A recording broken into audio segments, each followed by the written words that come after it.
omuntu yenna ng'okumpanyiza ssente za Banayuganda tetujja kukolagana naawe. Okay.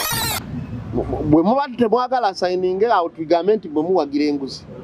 Naye bwe muba nga temuwagira nguzi ababaka bammwe mubateekeko akazito. Kubanga nyinayo n'omu gwe baleeta emisinde liiti paka bwe yasayininga. Ssenyonyi bwe birinaaba bituufu do exactly the same. Bwe kiba bituufu. Okay. Beyond the reasonable doubt, the honorable thing to do is resign. Okay. And they pay back actually. Kakati n'ababaka abalyamu ensi ya mu olukwe abantu babalaba amaaso gabalaba. Okay. So kakati tetwagala double standards. Absolutely. Bano abantu oyinza obbeesiga nti obadde odduka empologoma ekugoba ate eggoonya n'egikwata okugulu n'egitta kati gwe nga weebaka n'eggoonya mu buliri. Bw'obeera gwe weebaka n'eggoonya mu buliri tekisoboka. Omusajja yagamba bw'ati namukwotinga yagamba nti temukkiriza kuntiisatiisa mbuzayo emyaka 10. anaatera okulaba Katonda atandise okulengera Katonda. Kati naye ono omwana akyali eno wansi obadde okimanyi nti abantu abalina ssente mu Uganda bali 1%. Abalina ssente abatazimanyi na muwendo abazijja nayo ne bazaanika kasana naye ng'ate 9 ku 10 baavulunkupe. It's a very good evening, good afternoon, good morning. Mwasize mutya mwasibe mukome n'abatulaba Banayuganda abali mu Kampala, abali mu East Africa, abali mu diaspora n'ebitundu ebitwatwalodde wano we tuli. Honorable twebaza Omukama olw'ekitone eky'obulamu kye tulina mmanyifu bagamba ali mu nkyukakyuka okukeesa olunaku olumu bwe kiba kisa kya Katonda. Era nange niyongera okubakulisaayo mu trip Olutalo. Tuli bamukisa nti Honorable omanyi gwe oli omu ku abo tugamba abatatera kulabika naye bwe tufuna chance nga tuli ffenna wano tugamba Mukama yeebale olwa chance eno nti tusobodde okutulako awamu naawe. Sijja balonzalonza kuba nti Honorable byagenda okwasaganya bingi naye nga kya mugaso nnyo okubategeeza Honorable ono y'ani. Amanyikiddwa nga Francis Katabazi Saalongo Katongoli katunga omanya n'abalongo ali muko sana n'ensonga eyo ono ebigenda maaso mu ggwanga bingi ebikaabya ebisanyusa byonna bingi byanjawulo naye Katonda twaga tutundira ensonga ezigenda mu maaso. Tulina ensonga ebutikidde emitimbagano ennaku zino eya leader of opposition mbatumidde mu ngeri ey'enjawulo ne Bannayuganda bonna ate naddala abali ku sayidi ey'enkyukakyuka nga bwe tuli. Nsanyuse nnyo okubeera wano ku mukutu guno olwaleero okubaako ne byentangaaza ebigenda mu maaso naddala ku leader of opposition. Ekyamazima oyinza okwebuuza lwaki kati kubanga ekyo ebibuuzo biba bingi. Lwaki kati lwaki all along tewali yali avuddeyo. Okay. Kakati mubamu ebintu ebimu naye nga bwe ganaba amazima go gaba mazima toyinza gatuulira. Okay? But naye weebuuza aba bitandika wabwe baatugamba mbu ku lunaku luli omukulu we yateekateeka NUP kwolwo lwekoma kubanga ababaka ba 45 nti bonna bagenda eri be balowooza kati NUP ekyaliwo oba tekyaliwo weri. Kati ekyamazima ffe tugendera ku kituufu. Omuntu yenna ng'okumpanyiza ssente za Banayuganda tetujja kukolagana naawe. Okay. Kati eyo amateeka agaffe Uganda gye twagala okuba nayo ng'erina amateeka agatalina maaso. Waliwo omusajja gwe neenyumirizaamu ennyo era gwe nsiiba njogerako eyakola the Asian miracle ogimanyi eyo eri mu Singapore 1965 yali wansi wa Uganda. Wadde okimanyi Uganda ng'eri waggulu wa Singapore. Yeah. Entebbe airport ng'esinga Singapore airport ne Dubai yennyini. Thank you. Ne kati Singapore gye njogerako omusajja oyo bamuyita Lee Kuan Yew, Prime Minister waabwe oyo yasooka, the founding Prime Minister, yakozesa ebigambo bino n'agamba bwe naakolerera famire yange okwekkusa tusobola okuba mu bitabo by'ensi yonna ebya Guinness Book of Records. Yeah. Ng'abanaasinga obugagga naye nsazeewo nfuule abantu ba Singapore n'ensi Singapore okubeera mu bitabo by'ensi yonna ng'abantu abanasingo ensi esinga obugagga, the strongest economy. Nagamba ebyo bintu bibiri naye nsazeewo okukolerera abantu. Ate yenna anajja mu kkubo lyange kubanga naye yalimu olwa dictator yafugisanga mukono gwa kyuma. Tetujja kwatagana. Ne koonoobeera mu layini eyo tujja kwatagana. Kati naakozesa ebintu bisatu. Meritocracy. That is being appointed on merit. Nti bakuwa omulimu kubanga osaanidde. Kati oli w'amawulire bukola mu kitongole eky'amawulire oba obikola bulungi. Nesi kugira mulimi oba omulunzi w'ente ate n'omuwa okukola ki? Okuuma eggwanika ly'eggwanga. Abatabitegeera. Ajja kuba buli kaseera balina omumuddiramu. Omanyi kati abantu bangi nnyo babawo emirimu naye nga ate bw'atuukayo ba junior staff be bamunnyonnyola kino kikola bwoti ne bwoti nga tabimanyi. Omukulu in fact ye ba minisita omukulu yatugamba yateekayo bavubi. Abavubi be yamanyi engeri gye gy'abatetenkanya. Eyo engoli y'abavubi e Singapore teyaliyo. Bye bimu meritocracy. Omuntu bamuwa nti ono amanye ebyenfuna ye minister wa finance. Amanye ebyaki ono. Judge nga yoyo. Ebintu byali bisatu njogeddeko kimu. Naye obadde okimanyi nti n'abavubi si bavubi. Bavubi tubalabako. Bano babbi. Omuvubi omulaba n'avuba ebintu ebirabirako. Ne kati ab'ennaku zino bo yaleeta ati kati point. Anti mbadde njakubuulira omusajja oyo. Ekisooka meritocracy. Appointing people on merit. Ti omuntu agwanidde. Kati ffe waffe mu opposition tunuulira shadow cabinet. Gwe tunuulira post pa post. Buli aliko akitegeera ekintu kyakola. Ali mu field ye. Ali mu field gy'ategeera. Batono nnyo abeetaaga okuyigirizaamu. Then ekyokubiri n'agamba honesty, that is zero tolerance to corruption. Nga takkiriziganya na kintu kiyitibwa bubbi obwo bw'oyogedde. Zero tolerance. Era ekyo yakiraga ate yo nno nga tabyogera bwogezi nga mwami Museveni. Oliye yali hands on munaaye best man we gagenda ali enguzi.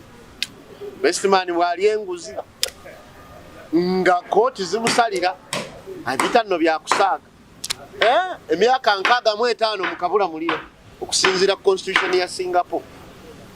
Ati munaaye abakyala bano batera okuba abagonvu. Mukyala wali wangiyo agamba munaaye kyali wafono best man wakitomuleka. Kati ono n'amugamba anti kati obuzibu zino sente sizaffe zino za ggwanga oba okitegeera. Kati ate sisobola njogeza amaanyi mangi bwenti ate sisobola kwogeza maanyi matono nti kale ono naye mumuleke olwo mbeera nga aleeta akatabo kali aka animal farm. All animals are equal but some are more equal than others. Nti amateeka gatunulako kaabamu abalala ne gabattira ku liiso. Kakati kye yakola nagaye newe nga bwali kyali waffe kamusalireko emyaka 10 n'asigaza 5 era gye yafiira. Kakati abantu bwe baalaba ekyo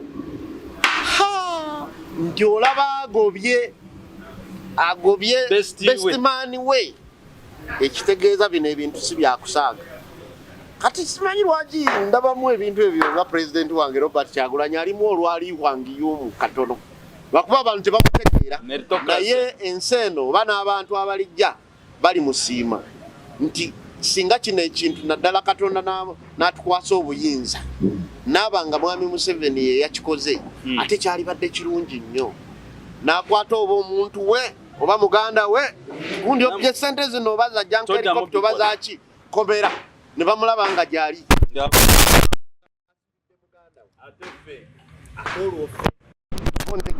Kati obuzibye awo n'aba nti enguzi yagijjirawo ddala. Kati ekyasembayo pragmatism kitegeeza like you don't change a winning team, let me say in short. Abantu bw'obeera otaddewo ttiimu n'ekola bulungi oba okitegeera. Kakati for some time abantu nga babatadde first of all bakugu mu bintu bye bakola. Kati nakkuumirawo n'otereza ekintu ekyo for some time. Okay. Yaleetanga obuntuntu bwe butyo mpola mpola n'aya cleanliness n'agamba kikyayagala yadde okuwandula nga nagwo omusango bakusanga ng'owandula oti buddugaza ekibuga. Kati e Singapore balina beetolodde nnyo amazzi ne basooka ne bakola gundi operation ya cleaninga.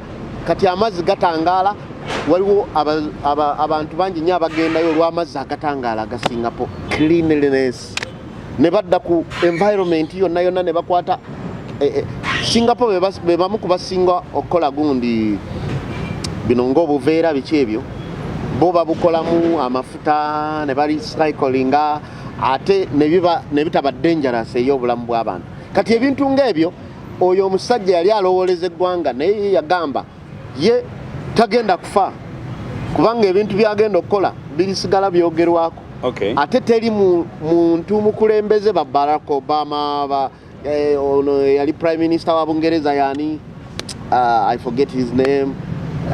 Boris. No ne yali tayalinga yekka.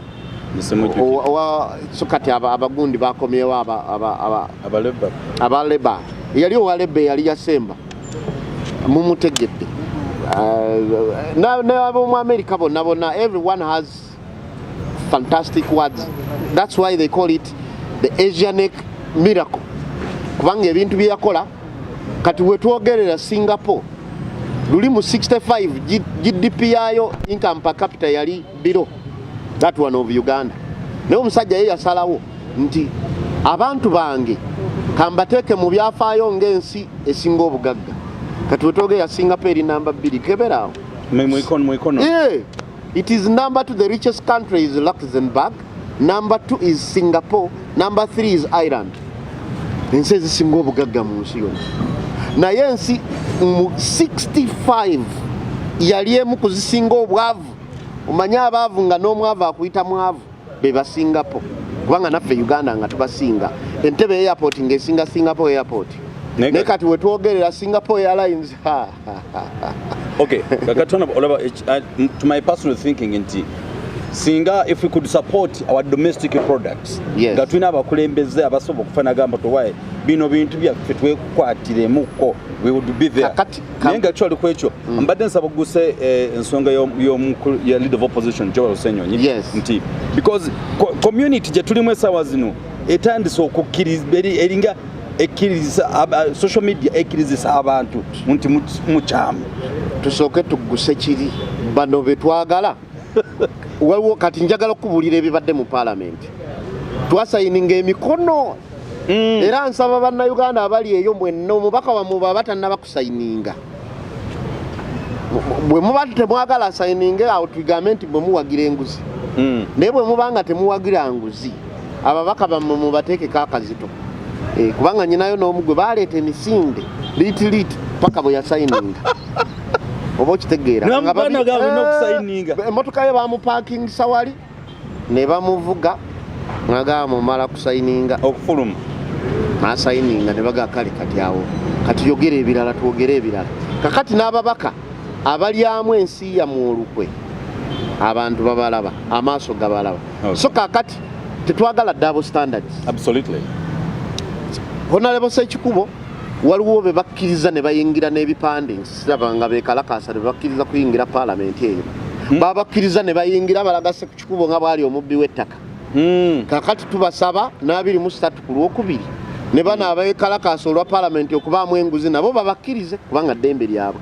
Ebya Sekikubo twabirabye bwe binaaba bituufu amazima tegeekweka galinga sepulingi nga actually ku mazima one day it will come out. There is a writer who said justice delays is justice denied. But do you think Ugandans they understand that quotation by itself? Bakitegeera naye ate bye bigenda mu maaso bibaana baliwo because abalamuzi tebamala emisango manyi bakugundi eri awo emisango case ezijjudde eyo zitannaba nakwogerwako abantu bali mu makomera babasiba tebannaba kufuna bwenkanya. Iriyo n'abamu kati nga bwe baasibira okwambala obukofiira buno okwambala okuwagira Kyagulanyi tebasobola bajjayo. Those are political prisoners. In fact for them they are denied. Naye njagala bategeeza singa mufuna video eno mubeere bagumu kubanga mmwe bazira baffe temutiisibwa. Bw'obeera omusibe si kirungi okuwoza kubanga bw'owoza oba negotiation yonna gy'okola that means you'll be compromised. Oli akuta aba akuwadde ki oba omuwadde ki. Okay. Yes. So for that reason now, which means nti mabali ku social media abakyali ku mitya Joel Senyonyi, please don't take it the way it is. Yes. Balinde ekituufu anytime bwe kinaaba kituufu kijja kuvaayo. But of all people sava. Kati oyo oba yaani kati weebuuze lwaki takyakolera TV n'emu eyina. Nanti kakati the propagandist. That's why I hear people say that. Kakati ebyo no yatugamba nti bwe tunagendera egundi ku mukolo ogw'ekitovu Sports Arena nupu lwegenda okukoma nupu teriiwo. Weri bagambe Masaka temusala wano ne batekayo parading obwa boda awo gwe tojja kusala kujja wano gundi kyali massive. Eruka ekyali awo wakiraba fenno twatekayo ne Stone of Hope twatekawo ekibumbo gyogenda okikwata olumu ekya president waffe ng'awanisa ekikonde embeera gye yayitamu ffe tusigala tukirabako to keep our hope on, and that's why we call it Stone of Hope. Of all people yoyo muntu oyo gwesijja kuba maile naye nga tikyensa Banayuganda kyetulina okukola naye ate abanoonya omanyi banoonya maile ati kankubuulira ekintu kimu nze mu bulamu omuntu bagamba weewale nnyo okulwana n'embizi ng'eri mu bisooto. Gwobeera oddugala yeeba enyumirwa kakati todda nnyo ku bintu bitalina nnyo makulu nga bweri embizi njevuddeko. So n'olwensonga eyo Uganda, that's the most important thing. Tudde ku point yaffe ey'okubiri. Honorable, obadde okimanyi nti omanyi we normally say that in abnormal situations you do not need to behave normally. Yeah. Olowooza mu ggwanga Ugandans in normal situation oba we are in abnormal situation? No, okuko kanyongereko. Nyongerezaako. Omuzungu agamba if you want to get something you've never got, you've got to do something you've never done. Bw'oba oyagala okubeera ekintu kyotabeerangako olina okukola ekintu kyotakolangako. Kakati bw'eba abnormal situation kati tekitegeeza nti solution zonna zijja kuba normal. Kubanga ffe kye twetaaga bununuzi abasajja babba eggwanga balimalawo tutuule butuuzaawo. Abaana baffe bajja tuyita bajega n'abazzukulu mwenna abali eyo sincerely naddala mwenna nga bwe nabagambye nabaawuddemu waliwo bajenizi obamanyi abava ku abali wansi w'emyaka 25 kati ne wabaawo be bayita ba millennials bava ku 25 paka 35 ne wabaawo generation X nze eyo gyengwa naffe tetuli bakulu nnyo tugwawo wa 35 ne 50 kakati abo ffenna generation yezo tubeera tukyagamba bagitake kyakola kakati ffe tuba tukyalina essuubi nti bwe ndikula ne wabaawo ng'olwedde okuza ate obeera nti bwe ndikula oba onookulembeka olina emyaka 8 onookulembeka kati abo bo baba mu biseera biramira baana baabwe mwana wange bwe nvangawo temulwanagananga mwagalane nga bintu byakulama byakukola kiwe bityo kyova no of recent omusajja yagamba bwati of recent namukwotinga yagamba nti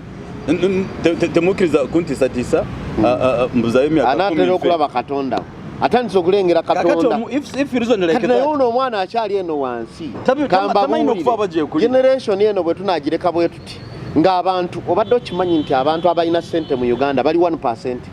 Abalina ssente abatazimanyi na muwendo abazijja nayo ne bazaanika kasana naye ng'ate 9 ku 10 baavulunkupe 39 ku 10 tebali mu cash economy ogimanyi atalina kyatunda talina kyagula abeera waawo naye ng'agenda n'atema oba ettooke mu lusuku oba n'akola ekituyamba Katonda yatuwa emmere. A biggest percent of Ugandan land is arable. You can plant something. Kakati ekyo kikireese kirungi naye ndowooza kikireese n'obuzibu kubanga kati Kenya yo kolinyisa omugaati ng'obuzibu buzze ne wano kolinyisa omugaati ng'abantu balya muwogo oba balya gundi emimmonde babiroya n'obujjo alternative nyingi nnyo omuntu asobola okubeera awo talina kyaguze talina kyatunze n'abeerawo abo bali 39%.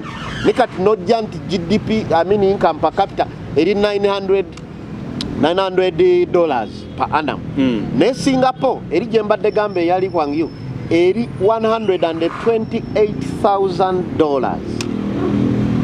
Buli muntu Singapore kwe gamba obala Banayuganda 142 okuweza sente z'omu Singapore zafuna ate owa bulijjo asemberayo ddala obwavu zisente zalina nga tunatera okumaliriza wali kyesijja kuleka wano. Yes. Of recent nawuliddeko waliko electoral reforms gali mu kuleta ennaku zino ate nga bagamba alina okuleeta etteeka eryo alina okuera opposition. Sijja kumwogera linnya bamugambye ate omumanyi mwogedde kiwulidde abadde akyogera. No, I'm informed nti agenda okuleeta etteeka eryo yakireeta and reforms tuzeetaaga ne tezibaddeewo ate era size ezigenda okuleeta akalulu ak'obwenkanya tebakikulimbanga because they've tried before nga nekyagulanyi tannayingira parliament naye omanyi kye bakola bwe bagamba bakoze reform bagikola mu bigambo ti independent electoral commission ne bongerako kigambo ekyo naye ng'engeri gyegyawo tebabikyusiza. Kakati omuntu gw'olabye ng'akola ekintu ng'ekyo n'olowooza nti yanaakuwa okkirize gw'oleeta ekintu akikiriza ye n'ekirala bw'aba ng'alina kayagala okusonsekamu nagamba bino bw'oba oteesa nagambye bw'oba ng'oli n'omuntu ng'oli mu kkomera toteesa n'akusibi kubanga abajja kukozesa ebikyamu. Are you getting it? So kati njagala okuwoninga abakulu abo bonna abagamba begendereze si kibi electoral reforms tuzaagala kubanga ebiriwo bingi nnyo bye bakyusa naye begendereze buli mmese bwe bagiwa akanyeeba erowooza bagiwadde kyakulya kumbe baagala gitta. It could be a trap. Somebody is trapping you. Ate bwakugira mu mugundi koonooyingira nga tokyafuluma kyova olaba kati bangi nnyo ababadde trapped ababadde ne mu bibiina ne neebaza nnyo president wange Robert Kyagulanyi Ssentamu. You are a very wise man and I pray God gives you more wisdom so you lead us better. Kubanga alimu olwalihwangiyo luli olabako eyakozaako kati mbuulira ayinza okwetantala abbe Sente yonna nga yali mu buyinza.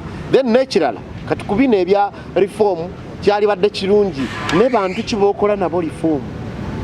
Bano abantu oyinza obbeesiga nti obadde odduka empologoma ekugoba ate eggoonya n'egikwata okugulu n'egitta kati gwe nga weebaka n'eggoonya mu buliri bw'obeera gwe webaka n'eggoonya mu buliri obeera ogyesize nnyo olw'okuba yakuyambye ekizibu kiri. Olaba nayagikolako wedding olaba program eyo waliwo program gye baleeta kyemmanyi banoonyanga eri ki gye bakireeta okulaba nga Bannayuganda babajjako ak'okulonda kubanga kati bakirabye laris ayiza zijja kuba very expensive oba zijja baswaza kubanga kati mwami Museveni wajja ayinza okugira n'agira laale nga tebaguliridde bantu kubanga luliba nga babawa $2,200 n'obutishaati kati bajja kuba bagaba 5 manyi sente ze baba bagabye on'okuba laale mmeka naye kati ono yadde n'amafuta tetugagula batugamba mbu luli Masaka twasomba abantu omuntu omu omukulu n'agamba nti banayo Masaka nze mmanyi bwe batunula kati ate njagala mwegendereze n'abantu abamu nga mugezi n'akola ebintu obulungi naye nga si birungi ako badde okamanyi wabawo omuntu nga mugezi n'akola ebintu bulungi naye ng'ebintu ebyo byakoze yadde abikoze bulungi naye nga byo si birungi kwe bayita okwoza noyanika muta nedda tokitegedde kyengezaako okutegeeza omuntu n'akola ekintu ekibi n'akikola bulungi tugeze nabba bulungi naye okubba si kulungi kyentegeeza oba n'alimba bulungi ng'ensi tesobola mutegeera nti alimbi abo bwe batyo tubegendereza because they are very many. Asobola okutuuza wali n'ayogera n'ogamba leero bannaaye kyeki naye nga ye defendinga ate tolabangayo muntu ne bamusanga awo ngatta n'omuntu lubona ne naafuna looya n'amuwolereza n'alimba omulamuzi omusango n'agwejjerera tokirabangako. So kakati ebintu bino biri in black and white. Oba okoze ensobi, be gentleman enough and say I am sorry. ndekulidde oteekewo president ng'abazungu gye bakola. Okay. Kino ekyagundi akyogerako si yakireeta. Ssennyonyi bwe birinaaba bituufu. Do exactly the same. Bwe kiba bituufu. Okay. Beyond the reasonable doubt, the honorable thing to do is resign. Okay. And they pay back actually. Okay. Naye bwe biba bino mbw ate tukugirire awo ekintu oba okiziika Likwangiu yes mugagga nnyo naye abantu be bonna bagagga gwe genda oyogere ku linnya Likwangiu mu Singapore.